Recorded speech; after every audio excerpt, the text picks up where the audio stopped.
Hey everyone, my name is Matt Allen. I'm with the Matt Allen Real Estate team. I'm the broker and founder. Welcome to today's episode where we're going to talk a little bit about a power of attorney and how that is used when you're buying or selling property at the closing. I'm also going to give you some tips and tricks and things you may want to avoid when using a power of attorney. That is coming up next. Stick around.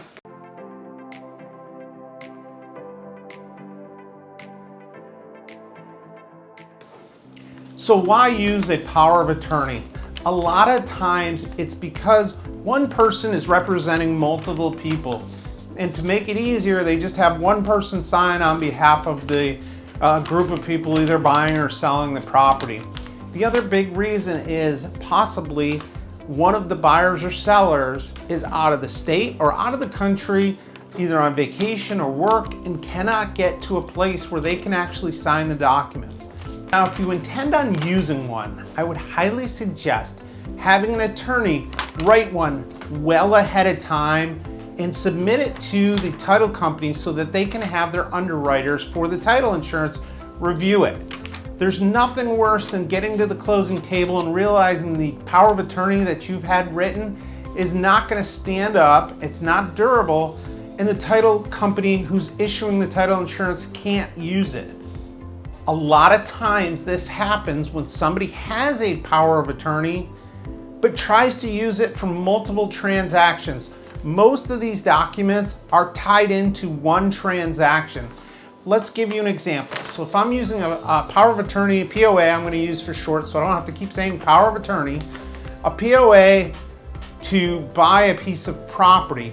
And then 5 years later, I take that POA and I say, I'm going to go ahead and sell the property. And I try to submit that POA to the title underwriter. A lot of times they're going to say, look, it's either too old or it's tied to that original transaction and we need to get a new one, mainly because we want to make sure all parties to the transaction are aware of what's going on. The dates are refreshed so that they know that they are indeed selling that property. So one of the most important things when using a power of attorney is to make sure everybody that's involved in that POA knows what's going on. All the person that's signing on their behalf is doing is basically signing.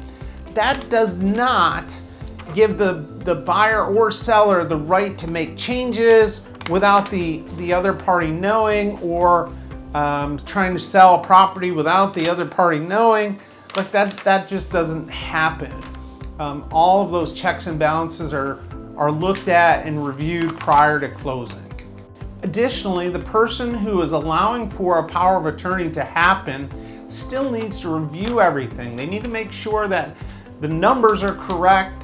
Let's use, for example, if they're selling a property, the seller who is not available to sign has to be able to still see all the documentation, review it, and approve it prior to the other person signing on their behalf. So the good news is, if you don't want to go down the road of a POA, there are some other options.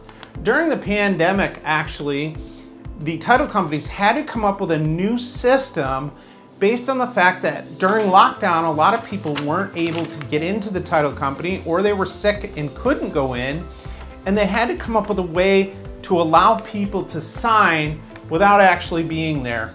And through all of that, the RON system was born. RON stands for Remote Online Notary, and there are several businesses that are in business today that still do that type of closing. Essentially, if you want to think about it as a Zoom call where they verify your identity and then you're able to sign everything. Works almost easier than a power of attorney because anybody can really sign anywhere where they would have either phone service or a laptop that they can jump on that has internet service. Makes things a lot easier, and they essentially can just sign and be verified through a notary that it is indeed them signing. So at the end of the day, people are still going to require and have the need for a POA or power of attorney. Just make sure you're reviewing that with the title company to ensure that it was written properly, that it's durable, and that it can be used for the transaction. You also want to make sure all of your listing agreements and your contracts reflect a proper power of attorney. If you have specific questions, I am more than happy to try to help you or put you in touch with somebody who may have more information than myself. Thanks again for watching. We will see you on the next video. Bye-bye. Hey, if you found that interesting, you got to check out these videos over here. There's a ton of content that I think you'll find helpful. Bye-bye.